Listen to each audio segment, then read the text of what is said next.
pasamos a hablar de la noción de Thomas Kuhn acerca de la ciencia.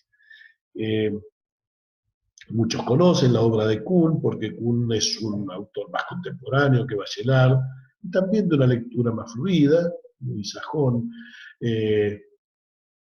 pero no con el estilo tecnicista de algunos epistemólogos sajones, que es abrumador en su complejidad y en su erudición, en todo lo que se requiere para poder entenderla. Caso kuhniano, si bien hay mucho conocimiento sobre historia de la ciencia, el libro La estructura de las revoluciones científicas, tan conocido de Thomas Kuhn, es un libro que se puede leer con mucha, no digo facilidad, pero sí con bastante fluidez. Y por tanto es un autor muy conocido. Vamos a hablar de él también, porque desde una posición que tiene algo en contacto con Bachelard, al cual no parece haber conocido Kuhn, su obra, o no se ha interesado en ella, pero puede tener algunas similitudes y, por cierto, muchísimas diferencias, y nos va a permitir también advertir ciertas rupturas entre las disciplinas y aún entre las teorías diferentes en una sola disciplina. Todos conocen la idea sobre, bueno, no todos, pero muchos, la idea sobre la ciencia que tiene Thomas Kuhn, la noción de ciencia normal, es decir, que mayoritariamente los científicos de ciencias físico-naturales, que es a las cuales él exclusivamente se refirió, tienen naturalizado su punto de vista. Esto significa que no se dan cuenta que ven las cosas de una determinada manera, sino que creen que las ven tal cual son. O sea, tienen una visión ingenua del conocimiento, que sería que uno mira y ve las cosas en lo que estas son en sí mismas, y por lo tanto que hay una continuidad más o menos simple entre observación y conocimiento, y que las teorías devienen directamente de la buena observación, ¿no? Él critica muy bien esta idea por muchos argumentos que acá no vamos a reproducir. Lo cierto es que él dice que esta versión naturalizada, según la cual cada científico se forma en lo que él llama el paradigma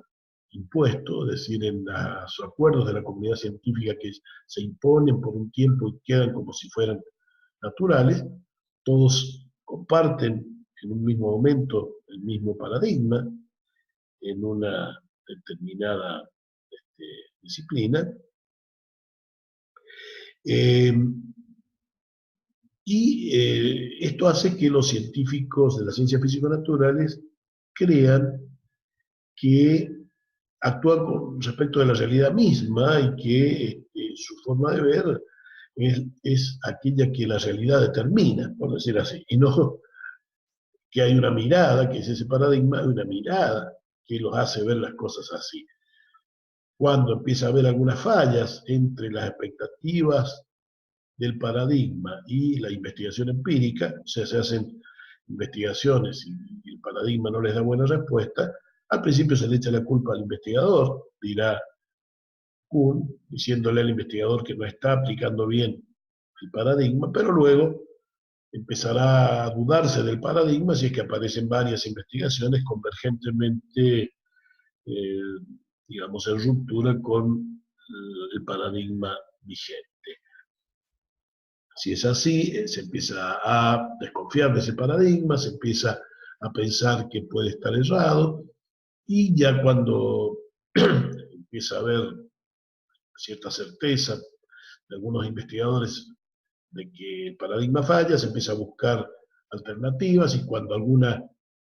parece ser fecunda y permite resolver los problemas que el paradigma vigente no resolvía, empieza a surgir entonces un paradigma alternativo, se produce una crisis digamos, una lucha interparadigmática, crisis del paradigma que estaba funcionando, pelea entre los que asumen entonces el nuevo, la nueva versión, y los que asumían la anterior, y luego ya se va imponiendo entonces una nueva versión que, cuando ya se naturaliza, es decir, cuando se impone y comienza a ser tomada por buena por todos, se naturaliza y pasa a ser el nuevo paradigma, y por tanto la nueva forma de entender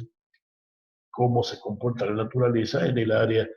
disciplinar de que se trate, ya sea en biología, en física, o lo que sea. O sea que tenemos largos periodos de ciencia normal, que es cuando se trabaja bajo un paradigma, haciendo investigaciones empíricas regidas por ese paradigma, y momentos más breves de ciencia revolucionaria, que es cuando hay crisis paradigmática, aparición de una nueva versión y lucha entre las dos versiones dentro de lo que Kuhn llama comunidad científica. Bien, así funcionan las ciencias físico-naturales en la versión, ¿no es cierto?, de Kuhn, ¿no? Habría que señalar que él no habló de ciencias sociales y cuando habló lo hizo de modo bastante confuso. Dijo que eran preparadigmáticas, es decir, que cuando maduraran iban a llegar a la idea de que hubiera una sola teoría, porque en ciencias sociales hay varias teorías que pretenden validez en el mismo momento, y la idea de paradigma es que está naturalizado porque todos piensan igual en el mismo momento. Bueno, en las ciencias sociales no puede haber ese acuerdo porque lo ideológico es muy configurador, valorativo, en general muy configurador de los puntos de vista, y esto no puede reducirse a un solo punto de vista, con lo cual yo personalmente opino, y he escrito sobre esto, que no puede haber paradigmas estrictamente. En el sentido kuhniano no hay paradigma en ciencias sociales, aunque se usa tanto la palabra, pero a menudo de modo confuso. No hay paradigma en ciencias sociales, hay teorías distintas que en el mismo momento aspiran a la validez, por eso hay lucha interteórica, y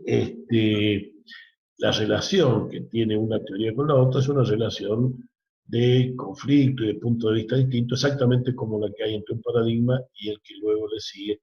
dentro de la teoría de Kuhn. Esa relación para Kuhn se denomina de inconmensurabilidad. Inconmensurabilidad significa que dos paradigmas distintos son dos mundos distintos, dice Kuhn, son dos cabezas totalmente distintas, y para decirlo mejor, dos lenguajes distintos que hablan de objetos distintos con lenguajes distintos. Es decir, son realmente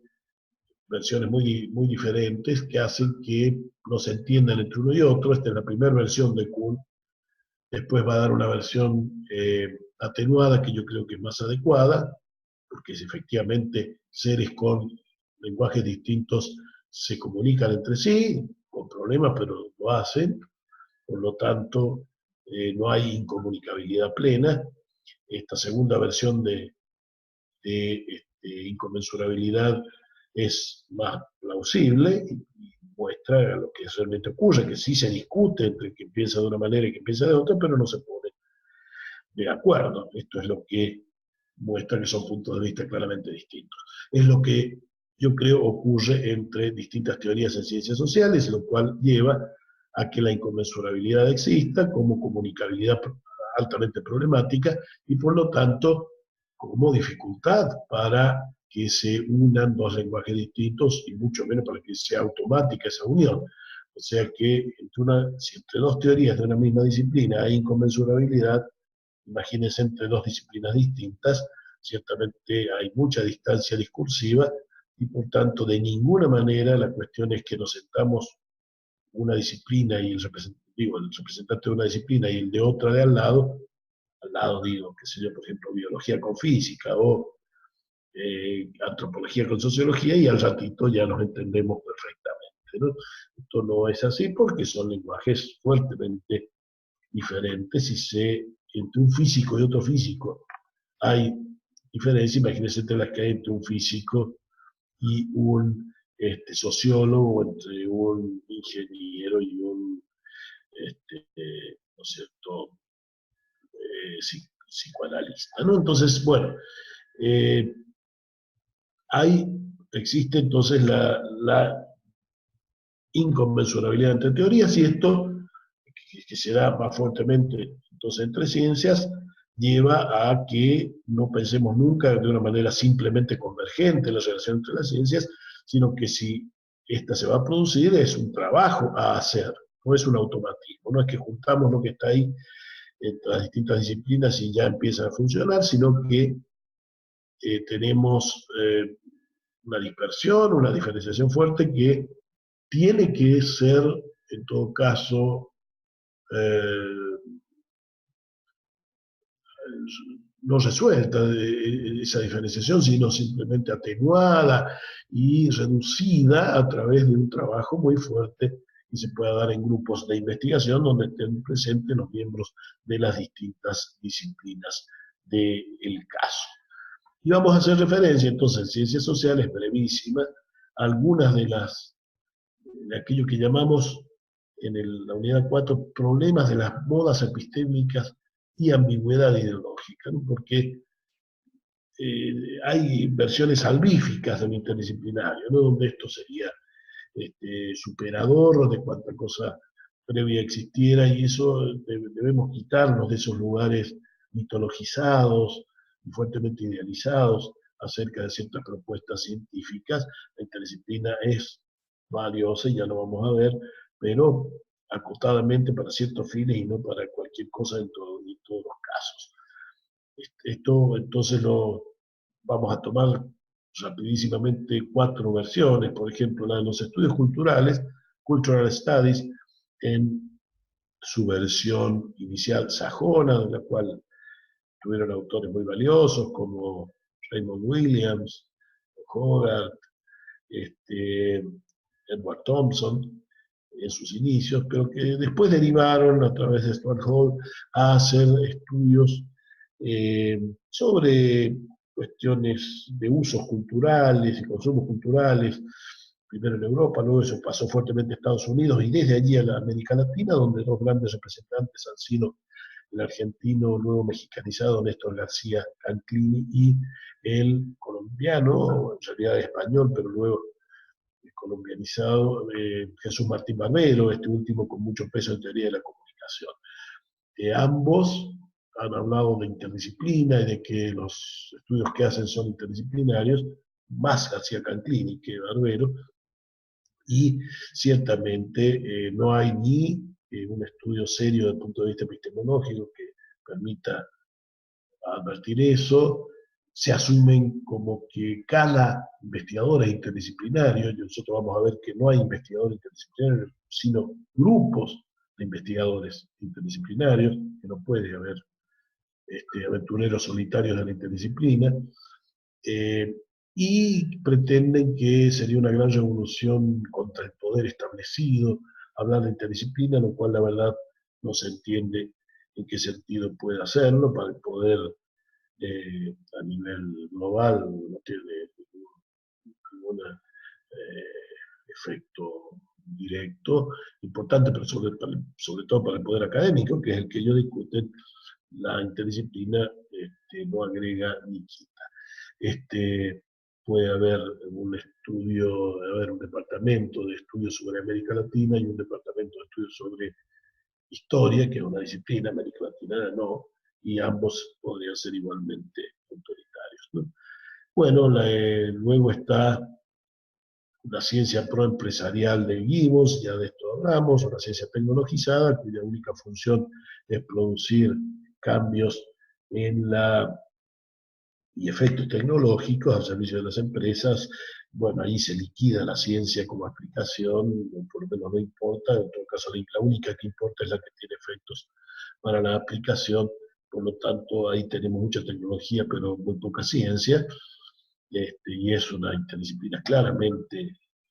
conservadora, o por lo menos, digamos, ligada a las propuestas empresariales. Luego la postura de Wallerstein, un autor marxista, brillante, pero que a partir de su paso por la llamada Comisión Gulbenkian, que dirigió en su momento, trató de plantear una especie de revolución epistémica, y se nota que no es un epistemólogo. Entonces, la idea de reestablecer las ciencias sociales, la interdisciplina aparece como una especie de bandera, mucho más que como algo a ser reflexionado, ¿no? Entonces, es mucho más una propuesta voluntarista, eh, porque sí es cierto, es muy bueno estudiar, hacer estudios latinoamericanos, hacer estudios asiáticos, hacer, por ejemplo, ¿no? Que son versiones que serían interdisciplinarias, pero para eso se necesitan las disciplinas previas, y no en cambio que desde el inicio eliminemos las disciplinas y hagamos estudios asiáticos interdisciplinarios, porque no se sabe qué sería estudiar estudios asiáticos. Tendría uno que estudiar a la vez geografía, historia, todos juntos, y haría un menjunje, una mezcla y no un estudio, ¿no? Luego los autores decoloniales, muy de moda hoy, los postcoloniales en América Latina, el caso de Moreira, Miñolo, en su época, ya no lo hace hoy, más dedicado al marxismo, pero en una época Castro Gómez, de allí de Colombia, bueno, ciertamente allí hay la idea de hacer una episteme distinta a la occidental, y si es así, bueno, claro, se estaría muy por fuera de la disciplina, pero lo curioso es que para construir esto, todos los estudios previos son que hacen los que hacen esta supuesta episteme alternativa, son estudios disciplinarios y solo en base a ellos pueden decir que están saliendo por fuera de las disciplinas. Por cierto, es muy difícil que se salga fuera de lo occidental en los idiomas y pensamiento que son occidentales y en instituciones occidentales como las universidades. Bueno, dejo aquí entonces la unidad 4, que tiene muchas cosas y las he tenido que decir en una velocidad un poquito acelerada, y pasaremos a la parte final de nuestro curso con las dos unidades siguientes.